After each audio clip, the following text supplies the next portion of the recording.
আজকে ব্রেকফাস্টের একটা রেসিপি নিয়ে এসেছি। দেখো, দেখতে পাচ্ছ চিড়ে, আর চিড়েটা এটা কিন্তু মানে পাতলা চিড়ে না, একটু মোটা চিড়ে। আমি এটা জল দিয়ে 3-4 বার ধুয়ে নেব, আর জলটা আমি ছেঁকে ফেলে দেবো।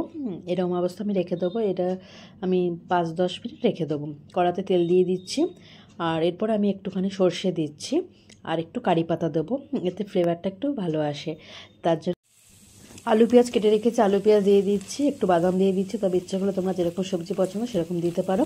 আমি এখানে আলু পেঁয়াজ কাঁচা লঙ্কা আর বাদাম দিচ্ছি। এই দিয়ে আমি করব। আলু পেঁয়াজটা একটু নাড়াচাড়া করে ঢাকা দিয়ে রেখে দেবো, সিদ্ধ হয়ে যাবে খুব সুন্দরভাবে আলুটা। আর বাদামটা আগে ভেজে নিয়ে তুলে রাখলেও কিন্তু হয়। তো আমি একসাথেই সব দিয়ে দিয়েছি। দেখো, আলুটা ভাজা হয়ে গেছে, আলুটা সিদ্ধও হয়ে গেছে কিন্তু। আর এবার আমি যেটা হয়ে গেছে, এবার আমি চিড়েটা দেখে নেবো, চিড়েটা ঠিকঠাকভাবে ফুলে উঠেছে কিনা।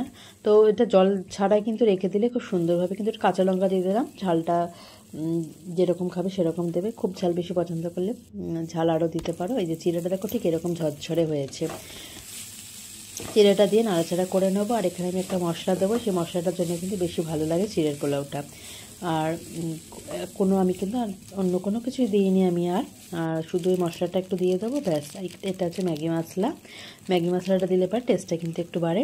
আর চিড়েটা কত ঝরঝরে হয়েছে দেখতে পাচ্ছ। তো চিড়ের পোলাওয়ে না, চিড়েটা যদি ঝরঝরে হয় তাহলে আর যদি পাতলা চিড়ে দিয়ে করে তাহলে কিন্তু একটা দলা পাকিয়ে যাবে, খুব একটা ভালো হবে না টেস্ট। আর এরকম ঝরঝরে হলে পোলাওটা খেতে ভালো লাগবে। তো আশা করি আজকে ব্রেকফাস্ট রেসিপিটা তোমাদের ভালো লাগলো। যদি ভালো লাগে অবশ্যই লাইক কমেন্ট শেয়ার করো। আবার দেখা হবে নতুন কোনো রেসিপির সাথে। সবাই খুব ভালো থেকো, সুস্থ থেকো, টাটা।